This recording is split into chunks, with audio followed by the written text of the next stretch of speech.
15 বছর যে আবেগের প্রকাশ ঘটানো যায়নি, যে অনুভূতিগুলিকে বলা যায়নি, সেটার একটা বহিঃপ্রকাশ, আউটবার্স্ট তো আছে।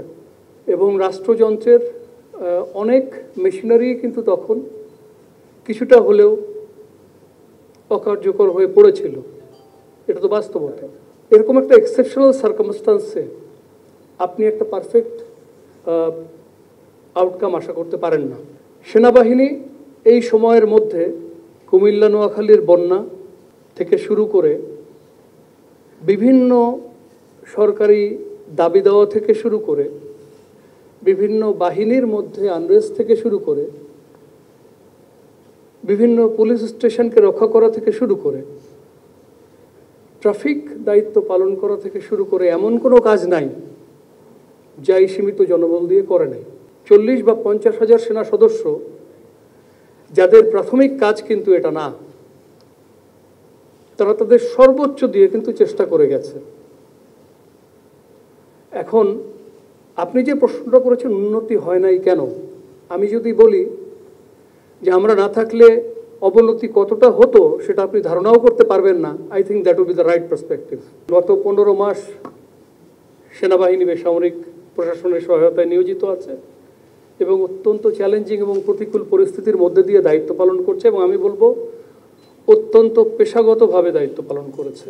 যে কিছু স্বার্থান্বেষী মহল সেনাবাহিনী, বিশেষ করে সেনাবাহিনীর নেতৃত্বকে প্রশ্নবিদ্ধ করার জন্য মিথ্যা, বানোয়াট এবং উদ্দেশ্য প্রণোদিতভাবে অপপ্রচার চালাচ্ছে, এটা দুঃখজনক।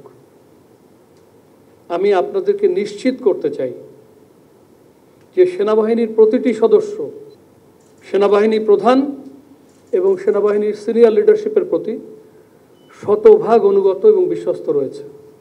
আগের যে কোনো সময়ের তুলনায় সেনাবাহিনী এখন আরও বেশি ঐক্যবদ্ধ এবং আমাদের ভ্রাতৃত্ববোধ এখন আরও বেশি।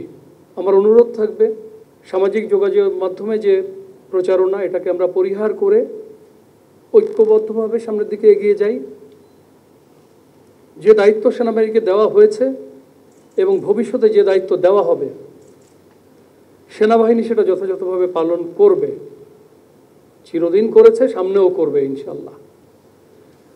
সোশ্যাল মিডিয়ার প্রচারণাকে আমরা এর বিরুদ্ধে কিছু করাটা আসলে খুব প্রয়োজন আছে বলে আমি মনে করি না, যদিও আমাদের নিজস্ব ওয়েবসাইট আছে, আমরা কি করছি আমরা সেখানে উল্লেখ করি। বাট আসলে মিথ্যাকে বিতাড়িত করার জন্য সত্যই যথেষ্ট, এবং আমরা সত্য দিয়েই সেটাকে প্রমাণ করতে চাই, আমরা কাজের মাধ্যমে প্রমাণ করতে চাই।